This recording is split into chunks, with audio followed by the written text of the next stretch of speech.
Hey guys, this is Comic Uno, and today I'm doing a review for Star Wars The Force Awakens. So yes, finally have this review up. I did see it last night, so Thursday at 7, the first viewing I got to see it, but I kind of wanted to digest the film a bit before I did a review. Usually for movie reviews, I do it the day of and you know, get my thoughts out. But for Star Wars, again, I just wanted to digest it. So I waited the day to give my review and to really give you know, a thoughtful review on it. Not that, you know, it wouldn't have been thoughtful if it was just my reaction, but I wanted to think a little bit more about it. So yeah, I kind of waited there. So with my movie reviews, I usually have a non-spoiler portion and a spoiler portion. So for you guys who have not seen Star Wars, you can kind of get my initial reactions to it. And then, of course, for you guys who want to know my spoiler portion of the review and thoughts on that, you could check out the spoiler portion.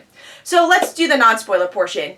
I love this movie. It was action-packed, and I think what a lot of us like about the Star Wars film, and what I liked about it, is that it mixed the old and the new so well. And honestly, the look of it really did that. You get to see, you know, with the prequel movies, why we didn't like the prequel movies. There's a lot of reasons, but one reason is being the CGI, the look of it. You know, it was late 1990s, and they're like, oh my god, we have these computers, let's use them, let's use CGI, let's see how it looks, and it wasn't Star Wars in a lot of ways. And then here, in this new movie, they have the aesthetic of what the 1970s movies had, or 1970 movie and, you know, 1980s movies had, but also made it a 2015 film, so it didn't look like a 1970s movie, but it had, you know, that organic action, and I love that. I love that as a cinema fan, to see how they meshed the old and the new together of the visuals, and that was great. I really enjoyed that, especially with movies and blockbusters oversaturating with large action scenes, and again, large CGI scenes. It was kind of great to have the action, where of course there's CGI, but it felt more organic, so I enjoyed that. So overall, yeah, even in the story, that's what I liked, is how they mixed the new and the old. Learning about these new characters, but not forgetting what these old movies are about. So I think older fans will like it, and then newer fans will too. And I mean, obviously I think you should see the other movies before you see this, but I don't think you have to see this movie. And I think that's what's great about it, is that it can initiate new fans and younger fans who might not want to watch a 1970s movie, which they should, but I mean, younger fans, like 5-year-olds or whatever, they're probably not going to want to see an older movie, but they'll see this, but you're like, oh my god, I love this, and then they'll go back to it. So I think it's a really good introduction to newer fans who might, you know, really enjoy this franchise after that. So that's something I liked. So small negative I could talk about in the non-spoiler, and I have some small nitpicks in the spoiler portion, but I thought the pacing in the beginning was a little slow, or like towards the middle, because, and I feel like that's with every Star Wars movie, in my personal opinion, there's always that like kind of middle part, like, yeah, there's a lot of action, but the story's a little bit slow, and kind of like going back and forth, like, oh, we gotta go here, we gotta go here, it's like this traveling journey. So I think that's the structure of a Star Wars film, but it's not my personal favorite part of the structure. So I think with the first viewing, I wouldn't have noticed it if I wasn't thinking about, you know, reviewing this movie, but in a second viewing you will. I think it'll, you know, obviously you have your parts, your favorite parts you're going to want to see over and over again, and I want to see this movie over and over again, but I think there are going to be slower parts, like towards the middle, like after Han Solo and I can say this because it's in the trailers, I was making sure, where you get to see Han Solo meet up with Finn and Rey. After that, it gets a little bit on the slower side. There's a lot of action, but the plot is, you know, at a standstill for a little while. So, I guess that's my small complaint, is that I think in multiple viewings you might notice that a bit more. So that's like small complaint about pacing. So that is my non-spoiler portion of this review. I gave the movie 4.5 stars. I loved it. I hopefully will see it again in theaters. If not, when it comes out on Blu-ray, I am getting it that week and seeing it again. Because there's a lot of parts I loved about this movie that I want to definitely see multiple times. So 4.5 stars. Now, if you guys haven't seen the movie, you don't want spoilers, stop here. But if you've seen the movie, you want spoilers, let's get into it. So, let's start talking about the positives of, all spoiler-filled positives here. I mean, my ultra positive here as, you know, a female viewer, and someone who wants to see more female leads, in action films and, you know, superhero type films or Star Wars type films, Rey. I mean, Rey was amazing in this film, and to see her journey was great, and to see her, you know, be that hero type character right from the beginning, where, you know, she could have sold BB-8 and have all that food, all that, you know, all that stuff to herself. She could have like 46 portions, and she's like, you know what, you're sticking with me. So that was like the first hero moment, and then there's multiple hero moments when Finn was about to get captured. Rey could have ran the other way, but because she is that hero of the story, she always goes into the action, even if it means to sacrifice herself. So I love that in the beginning. It's very kind of Luke Skywalker, and we'll talk about that, but with this new character. So, and then the moment that I love the most is when Rey finds out that she has the Force. That scene was really great, when she gets the lightsaber for the first time, and man, when Lupita's character Maz comes in, says, well, you have the Force, you just kind of have to let it in, and then throughout the movie it's like kind of discovering, does she let in the Force? Obviously she does, but so I thought that was really cool. I love that moment, and you kind of get a glimpse of who's Rey's parent is, because in this movie, which is going to be a little bit of a nitpick, but in this movie they don't actually say who her parents are. Like, you just kind of guess and you're like 90% sure, but they never really confirm who her parents are. So obviously she's a Skywalker, and it doesn't seem like she's the daughter of Han Solo and Princess Leia, unless Princess Leia is, you know, or General Leia, unless she is the best actress, not Carrie Fisher, I'm talking about Leia, like, unless she's the best actress pretending that Rey is not her daughter, then that would be a weird twist. But I think it's pretty obvious that she's not the daughter of Han Solo and General Leia, and that she is the daughter of Luke Skywalker, and then finding out who her mother is too. That's going to be a lot of fun. So I really liked that reveal where you get to see the little pieces and you're like, oh, alright, she's the daughter of Luke Skywalker, which again, it was kind of obvious anyways, but I kind of wanted them to like confirm it in the end, and I guess when I go to I'll talk about that later in the review. So yeah, and then Rey, the fight with her and Kilo was so good. I mean, I loved it. And what I liked about it, and I heard, you know, actually, you know, people I went to with the movie, one of their complaints was the fight.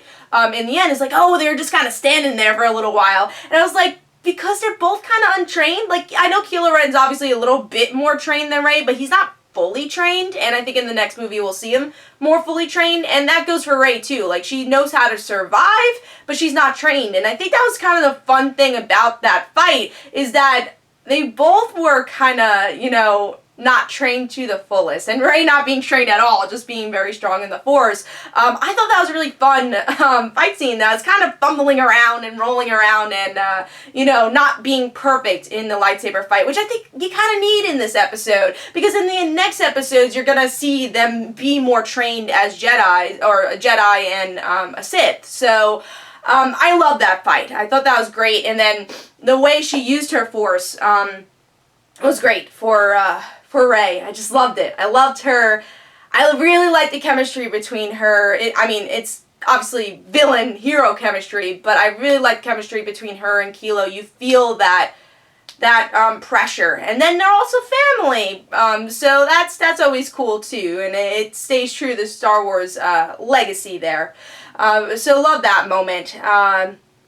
Also, something I really liked is the chemistry between the new characters. I thought Finn was a lot of fun, and it was cool to see that he actually wasn't a Jedi. I know a lot of people were guessing. It was like, oh, he's gonna have the Force too, but he didn't, and I like that he still held the lightsaber though, and he was trying to fight. It was cool to kind of see a point of view of Stormtrooper, which we haven't seen in the movies, so I thought that was cool. And Finn, Poe, and Rey have really good chemistry. I think they did well at transferring the sarcasm that the original Star Wars films had. So really, really enjoyed that. The chemistry was there, and I'm glad, because again, it's just that graduation. It's that now the second generation kind of having that same feel to the original group, Han and Luke and Leia. So really like that. But they all had different dynamics. They're still different characters. You just have that awesome like trio chemistry, which hopefully we'll see more, because we didn't really get to see Poe and Rey interact. It was more of like Poe and Finn had a bromance, and then Rey and Finn had a good friendship too.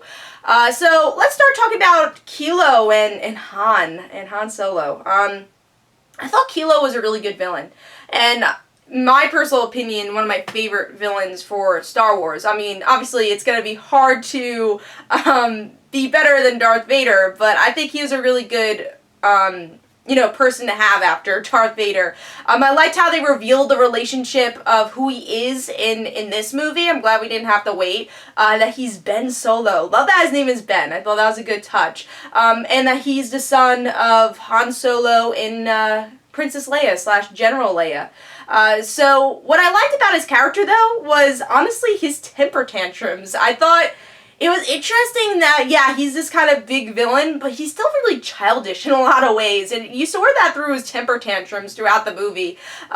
And that he just wants what he wants. He's selfish. And I'm curious to see if they're ever going to be able to redeem this character. Because obviously Darth Vader, he was kind of redeemed in the end of the last film, where you see that he was a bad guy, obviously, but he had some light in him. Are they going to do that the same thing with Kilo, where General Leia is like, this is my son. I know he has some light in him. And I don't know, after that Han Solo moment, it's like you kill your father just to show that you have no light in you. And the aesthetic of that, the visuals was so good, where you get to see the red on his face. You're like, he's going to kill him. He's going to kill him. He's dead. And it was just such a moment where you're like, thank God they didn't spoil this. I was so happy that I didn't know Han Solo was gonna die when I went into theaters. So that is why it's in the spoiler portion here, and I did not reveal in the non-spoiler portion.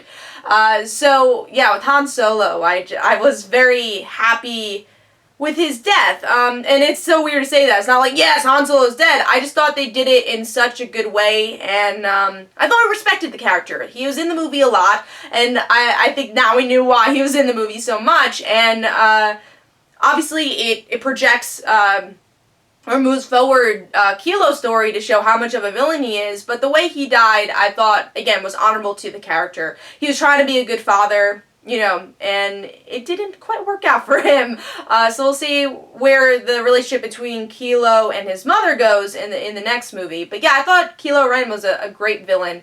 And I thought Driver did a good job with him. And it was interesting to see when he actually took off his mask too, and kind of see his face and his facial expressions throughout. I thought it was kind of creepy in a lot of ways, and it was a kind of a good type of creepy. And then in the end, seeing that he also has a scar from Rey, so cool battle wounds, which is, we get a lot with Star Wars, is battle wounds. So that was cool. So let's go into the small negatives I have in the spoiler portion, and I want to talk about the ending. I really liked the ending, and it was like one of those things where I loved and hated it, because it's like, I want more. I want them to say something to each other, but it's like, alright, when you watch this all, three of them together, years and years from now, you're gonna be like, alright, I understand why they ended it here. But at the same time, I kind of wanted them to be cheesy and just have Luke say, Rey, I am your father, or something like that, because Luke is her father.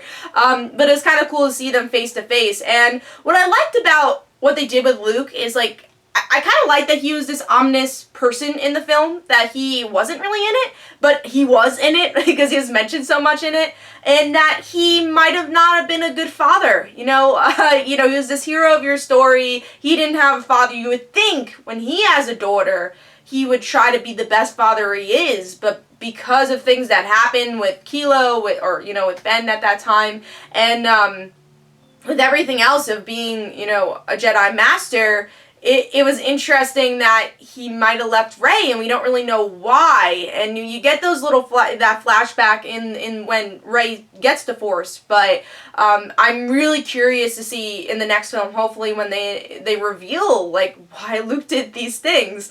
So I thought that was the interesting part, is that they left you on the cliffhanger, and you love to hate them for it.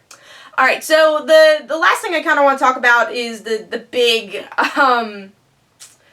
disappointment, I guess, and it's a nitpick, I guess, but honestly, Leia was the disappointment in a weird way. Now, I'm going to say the reason I got into the films was because of Leia, you know, seeing a strong female hero who wasn't really defined by her relationships with people. Like, she obviously had them, but she was never defined by them. She had the spunk, she had the action, and here, yes, Leia's in a leadership role, which was awesome. It was cool to see her boss people around, and it was great to see her as a general, but I felt she was too defined by her relationship with Han.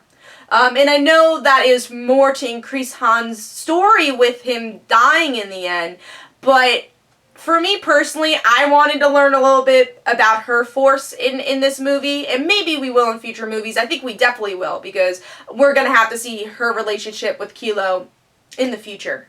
So I think we are going to get that moment, and they're just building it up. But for me, just seeing this movie, I was a little disappointed. Like, you kind of saw the moment where she uses the Force and she knows that Han's dead. That's the only point you see her use the Force, though, and have that. So I was a little disappointed that there was no mention of that, and she wasn't in the film that much. Like, the way they promoted the film, and which is, you know, I'm glad that they were very mysterious about the trailers, but the way they promoted it is like, yeah, you know, Carrie Fisher's in the movie a lot, and she kind of wasn't. She wasn't in the movie that much, and she was kind of just used for Han Solo's story. So I hope Leia can really have her own story in the future episodes and kind of learn what she's been up to more than like, hey, I've been a general, and that's kind of it. So I want to see a little bit more of her story, and it's kind of weird because you have this really strong female story with Rey, and then you kind of forget your roots with Leia. So I guess that's my minor nitpick of the film in the spoiler portion, but